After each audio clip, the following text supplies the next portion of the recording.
সুপ্রিয় দর্শক, আসসালামু আলাইকুম। আইএফআইসি নিবেদিত সংলাপ প্রতিদিন অনুষ্ঠানে আপনাদেরকে স্বাগত জানাচ্ছি। আমি কর্নেল মোহাম্মদ আব্দুল হক। আমাদের সাথে আছেন আজকে অতিথি হিসেবে বাংলাদেশ সেনাবাহিনীর দুজন সুযোগ্য অফিসার, ব্রিগেডিয়ার জেনারেল রোকন উদ্দিন, আরেকজন আছেন কর্নেল হান্নান মৃধা। আজকের এই অনুষ্ঠানে আমরা আলোচনা করব বাংলাদেশের বর্তমান পরিস্থিতি নিয়ে, যেখানে থাকবে আওয়ামী লীগ নিষিদ্ধ করব আগে, সংস্কার আগে না নির্বাচন। এই ব্যাপারে আমি প্রথমেই আজকে আলোচনায় চলে যাব ব্রিগেডিয়ার জেনারেল রোকনের কাছে। শ্রদ্ধেয় জেনারেল রোকন, আপনি এই বিষয়ে আলোকপাত করবেন যে বর্তমান যে পরিস্থিতি, অন্তর্বর্তীকালীন সরকারের, এই সরকারের 6 মাস হয়ে গেল এবং এই বিপ্লবের পরে যেখানে হাজার হাজার প্রাণের বিনিময়ে, রক্তের বিনিময়ে এই স্বাধীনতা অর্জিত হলো, এ অবস্থায় রাজনৈতিক দলগুলো যেভাবে নির্বাচনের জন্য পীড়াপিড়ি করছে, যত শীঘ্র সম্ভব রাজনীতি চাচ্ছে, তাদের নির্বাচন চাচ্ছে, ক্ষমতায় আসতে চাচ্ছে, এক্ষেত্রে এই বিপ্লবের যে মূল যে চাহিদা ছিল, যেটা আকাঙ্ক্ষা ছিল, আশা ছিল মানুষের, যে একটা বিশাল পরিবর্তন হবে সংস্কারের মাধ্যমে, সেটা কি সম্ভব হবে? আপনার কি ধারণা? কর্নেল হক, আপনাকে ধন্যবাদ এবং এনটিভিকেও ধন্যবাদ আমাকে আমন্ত্রণ জানানোর জন্য আপনাদের এই অনুষ্ঠানে। আপনাদের মাধ্যমে আপনাদের অগণিত দর্শক শ্রোতাদের শুভেচ্ছা এবং আসসালামু আলাইকুম। দেখুন, দুনিয়ার সব জায়গায় যে কোনো বিপ্লব ঘটেছে, তারপর বৈপ্লবিক কিছু পদক্ষেপ গ্রহণ করা হয় এবং প্রতিটা সাকসেসফুল বিপ্লবের পরবর্তীতে কিছু ঘটনা প্রবাহ থাকে যেটাতে বৈপ্লবিক পদক্ষেপ নেওয়া হয়। এবং তার ভিতর হচ্ছে যেটা আমাদের ছাত্ররা আওয়াজ তুলেছিল, যে রাষ্ট্র মেরামত অর্থাৎ সংস্কার। এবং এই সংস্কার অন্তর্বর্তীকালীন সরকার বলেন, এটা আসলে বিপ্লবী সরকার হওয়া উচিত ছিল, ওই তর্কে আমি যাব না। সো এখন যেই সরকার আছেন, অন্তর্বর্তীকালীন সরকার, সেই সরকারের প্রধান কাজ হচ্ছে প্রায়োরিটি বেসিসে কিছু সংস্কার করা, যেই সংস্কারগুলো কোনো রাজনৈতিক দল করবে না। সেজন্য এই সংস্কার কর্মকাণ্ড ডক্টর ইউনূস তার প্রজ্ঞা দিয়ে উনি শুরু করেছেন। আমরা অলরেডি দেখেছি যে তার first step, the submission of the commission report has already been done. এখন নেক্সট হচ্ছে যে জাতীয় ঐক্যমত গড়ার ব্যাপারে উনি পদক্ষেপ নিচ্ছেন। তারপর এইভাবে আমাদেরকে গণতন্ত্র উত্তরণের পথে এগোতে হবে। সংস্কার যদি করা না হয়, তাহলে এই বিপ্লবের, আমি বলবো, উদ্দেশ্য অনেকাংশে বিফল হবে। এবং সংস্কার না করে যদি আমরা সোজাসুজি নির্বাচনে চলে যাই, তাহলে আমার মতে ওই যে একটা কথা আছে, যে লাউ সেই কদু, কোনো পরিবর্তন হবে না। ও কোনো রকমের গোজামিল দিয়ে একটা ইলেকশন হবে, হ্যাঁ, ফেয়ার অ্যান্ড ফ্রি ইলেকশন হবে, কিন্তু আমি বলছি কোনো পরিবর্তন হবে না, কোনো সংস্কার হবে না। ওই পুরনো সিস্টেমের উপর ভিত্তি করে একটা নির্বাচন হবে এবং তারপর দেখা গেল যে রাজনৈতিক সরকার আসার পর ওই ধরনের কোনো ঘটনা ঘটছে না। কিন্তু আমাদের ছাত্র জনতার একটা মূল দাবি ছিল যে প্রায়োরিটি বেসিসে, অগ্রগণ্যতার ভিত্তিতে কিছু সংস্কার প্রয়োজন। এবং এই সংস্কার করা না করার ব্যাপারে আমরা রাজনৈতিক দলগুলোর মধ্য থেকে বিভিন্ন ধরনের মন্তব্য দেখতে পাচ্ছি। সকালে এক ধরনের মন্তব্য করছেন ওনারা, বিকালে এক ধরনের মন্তব্য করছেন। কিন্তু আমার কথা থাকবে যে সংস্কার যেহেতু প্রয়োজন, আপনারা এগ্রি করেছেন, আপনারা নির্বাচনের জন্য তাড়াহুড়ো না করে নেহায়েত যেই সব সংস্কার দরকার ওগুলো করে তারপর নির্বাচনে যাওয়ার জন্য আপনারা সরকারকে সহযোগিতা করা উচিত। এবং একই সাথে রাজনৈতিক দলগুলো, আমি বলবো, তাদের দলের ভিতরে কিছু সংস্কার প্রয়োজন, সেই সংস্কারগুলো তারা করা উচিত। ধন্যবাদ ব্রিগেডিয়ার জেনারেল রোকন। এই পর্যায়ে আমি শ্রদ্ধেয় কর্নেল হান্নান মৃধার কাছে জানতে চাচ্ছি, এই যে বিগত 16 বছর কিংবা তারও আগে থেকে, স্বাধীনতা যুদ্ধের পর থেকে আওয়ামী লীগের যে নৃশংসতা, যে অ্যাট্রোসিটি টু দ্য নেশন, এবং তারা কখনোই দেশটাকে ভালোবেসে, তারা এই দেশের উন্নতির জন্য, দেশের মানুষের শান্তির জন্য, সাম্য, সামাজিক ন্যায় বিচার, মানবিক মূল্যবোধ, এই বিষয়গুলো নিয়ে কখনো কাজ করেনি। এবং আমরা দেখতে পেয়েছি বিগত 15 বছর সময়ে বাংলাদেশের প্রতিটি সেক্টরকে তারা ধ্বংস করে দিয়ে দেশকে দুর্বল করে এই দেশটাকে ইন্ডিয়ার হাতে তুলে দেওয়ার যে পরিকল্পনা তারা করেছিল সেটা 5ই আগস্টের কারণে তারা করেনি।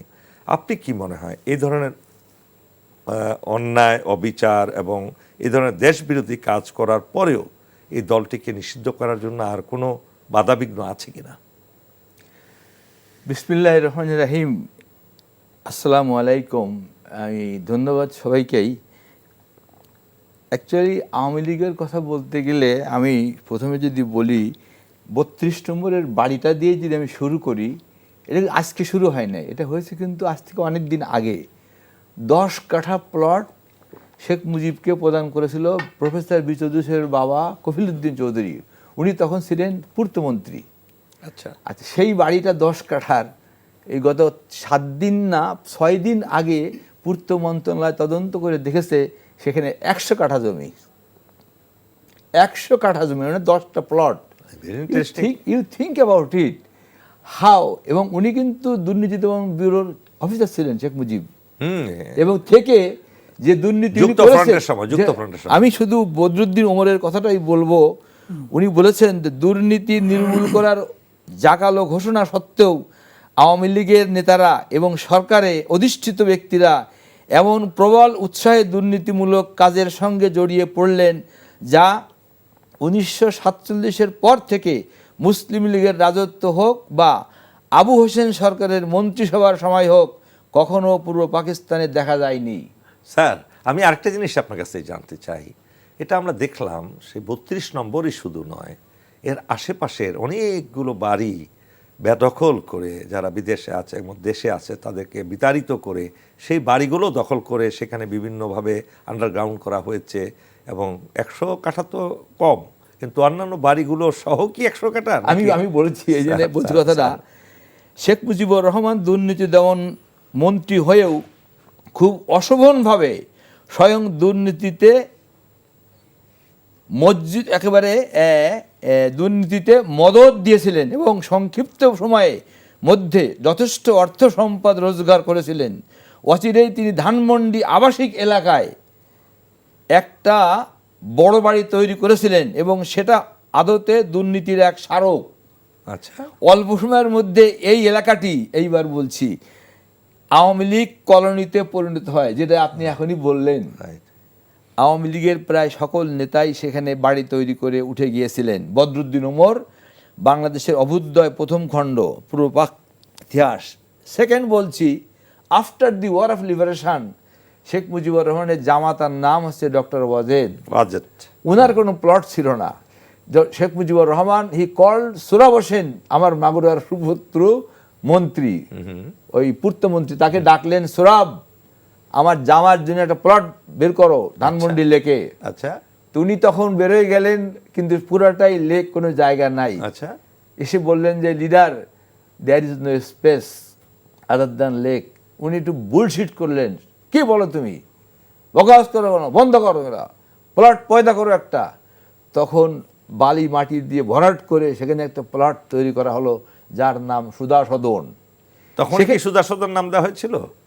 ওইটা আমি বাড়ি করার পরে, সেটারও ইন্টারেস্টিং একটা, সেই বাড়িটা করার পরে যখন উনি বাড়ি করতে যাবেন তো ওনার সেই টাকা পয়সা ছিল না, কি বড় মানি। তখন শেখ হাসিনার কাছে টাকা ছিল, ওয়াজেদের কাছে টাকা ছিল, ডক্টর অত টাকা ছিল না, but Sheikh Hasina had money. কিভাবে স্যার? সে তো চাকরি করতো না।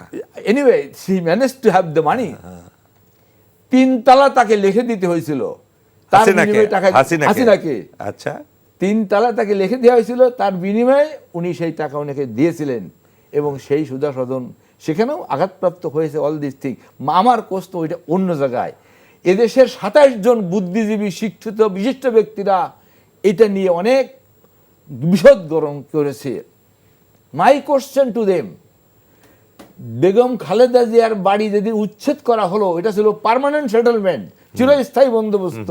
চিরস্থায়ী বন্দোবস্ত গিভেন বাই গভর্নমেন্ট, জেনারেল এরশাদের সরকারের সময় চিরস্থায়ী বন্দোবস্ত কোনো বাড়ির থেকে কাউকে উচ্ছেদ করা যাবে না, until and unless he is found to be involved with the anti state element activities.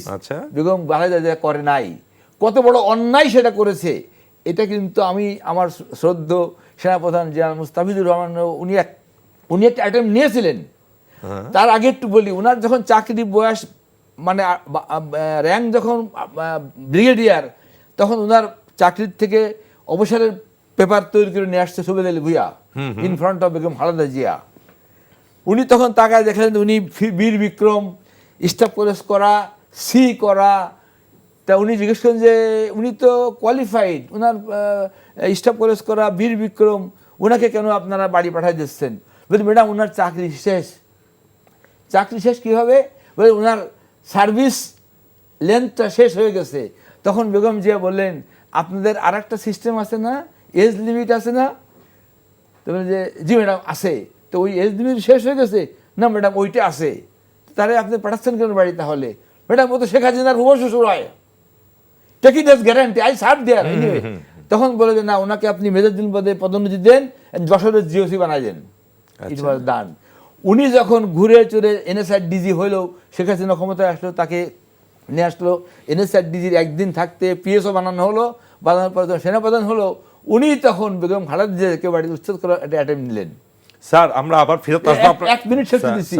ভাগ্যের নির্মম পরিহার, brigadier Jalaluddin Siddiqui, man from Comilla, লাঙ্গল কোর্ট, এ ফ্রিডম ফাইটার, আওয়ামী লীগের by born Awami League. He is, তার শ্বশুর থেকে কুমিল্লা ভিক্টোরিয়া কলেজের প্রিন্সিপাল, উনি ছাত্রলীগের সভাপতি। উনি কিন্তু দাঁড়ায় গেলেন। জেনারেল মুস্তাফিজুর বলেন, স্যার আপনি এই বাড়ির থেকে নামাতে পারবেন না। কেন? এটা স্যার চিরস্থায়ী বন্দোবস্ত করা, পার্মানেন্ট সেটেলমেন্ট স্যার, মামলা হয়ে যাবে স্যার। জেনারেল মুস্তাফিজ কিন্তু ফিরে আসলো, কিন্তু ফিরে আসলো না কে? এই বাংলাদেশ সেনাবাহিনীর সেনাপ্রধান যারা ছিল তারাই কিন্তু ইকবাল করিম ভুইয়া, না ইকবাল করিম ভুইয়া সেনাপ্রধান নয়,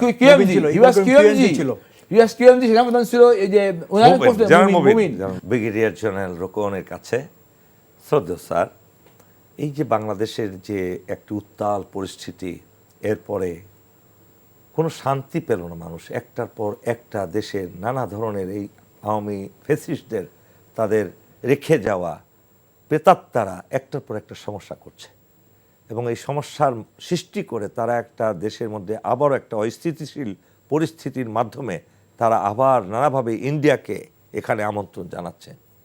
এটার সাথে অনেক পলিটিক্যাল পার্টিও এদেরকে জড়িত করে ফেলেছে মনের অজান্তে, তারা জানছেও না, বুঝছেও না যে তারা ইন্ডিয়ার ট্র্যাপে আবার পড়ে যাচ্ছে।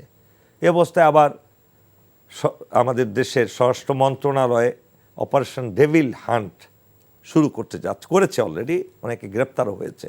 কিন্তু এই ডেভিল হান্টের মাধ্যমে কি আপনি মনে করেন এই পরিস্থিতিকে শান্তির দিকে নিয়ে যেতে পারবে?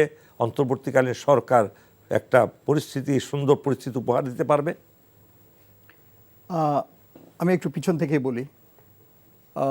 আপনি বললেন যে একটার পর একটা দুর্ঘটনা ঘটিয়ে ইচ্ছাকৃতভাবে একটা মহল আওয়ামী দোসরদের সহযোগিতায়, বিদেশি উস্কানিতে আমাদের দেশে সেই 5ই আগস্টের পর একটা অস্থিতিশীল পরিবেশ সৃষ্টি করার জন্য, সরকারকে ব্যর্থ প্রমাণ করার জন্য, এবং দুনিয়ার কাছে বাংলাদেশের যে অবস্থা একটা মৌলবাদী ট্যাগিং দেওয়ার জন্য, মাইনরিটিদের উপরে অত্যাচার করতেছে, এই ধরনের রং ট্যাগিং দেওয়ার জন্য ভারতের মিডিয়া, আমি আসলে দুঃখের সাথে বলতে হয়, এত বড় একটা গণতন্ত্র দুনিয়ার মাঝে ভারত, তাদের মিডিয়া এই ধরনের মিথ্যা খবরের উপর একটা প্রচারণা চালাচ্ছে, কল্পনাপ্রসূত বানোয়াট মিথ্যা একটা তথ্য সন্ত্রাস তারা চালিয়ে যাচ্ছে। এটা আমরা দেখতে পাচ্ছি।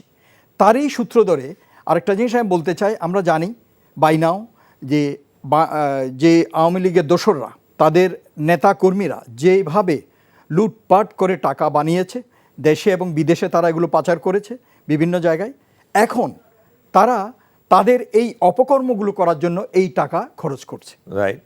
এবং আপনি যেটা বললেন সেটার সূত্র ধরে আমি বলবো, আমি আশ্চর্য হব না যে এইসব রাজনৈতিক দল প্রথমেই জাতীয় ঐক্যের কথা বলেছিল, তারা এখন বিভাজনের রাজনীতিতে চলে যাচ্ছে। তারা একজনকে অ্যাটাক করতেছে, এবং আমাদের জাতীয় ঐক্যের প্রতি তাদের কোনো খেয়াল নাই। সকালে এক বক্তব্য দিচ্ছে, বিকালে এক বক্তব্য। সকালে বলে নির্বাচন ঠিক আছে, আগে সংস্কার হোক, বিকালে বলতেছে না আগে নির্বাচন চাই।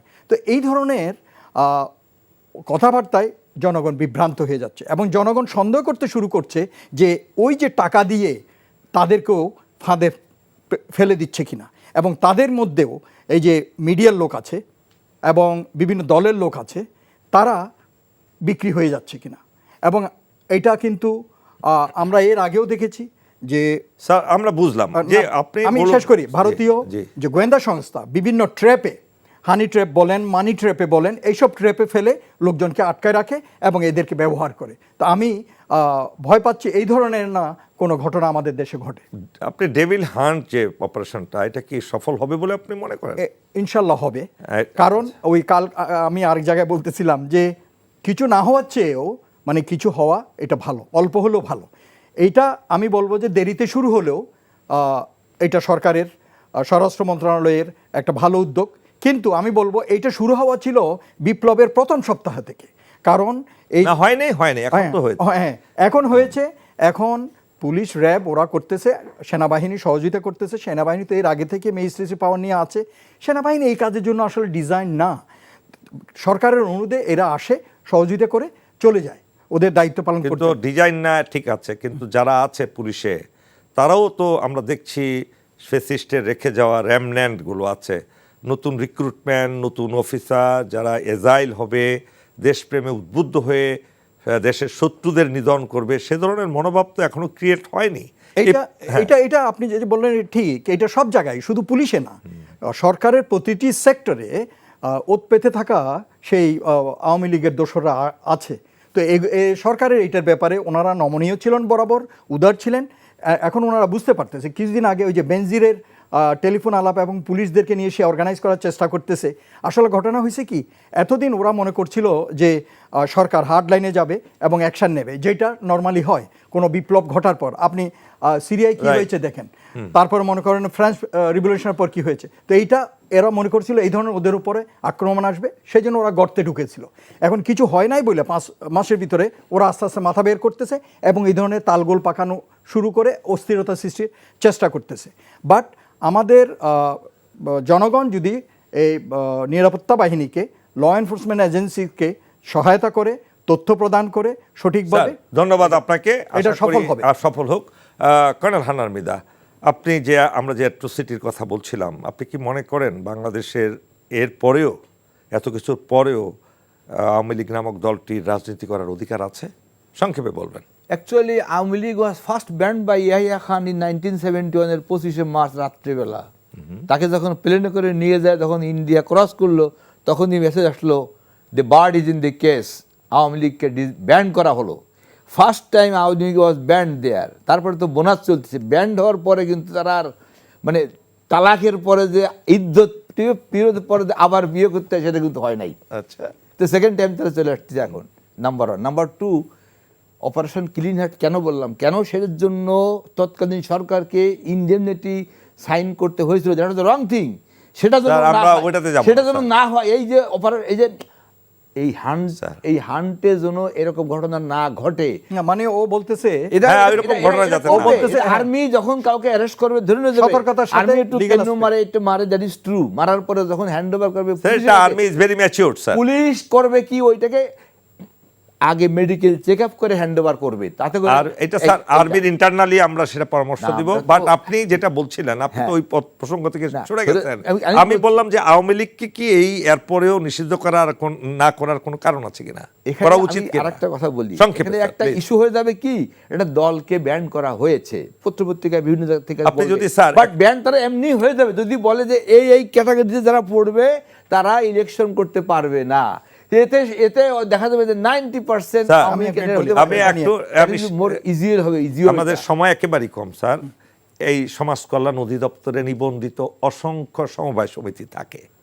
কোনো সমবায় সমিতি কিংবা কোনো সংগঠন যদি অনৈতিক কাজের সাথে জড়িত হয়ে যায়, তখন গভর্নমেন্ট সেটাকে নিষিদ্ধ করে।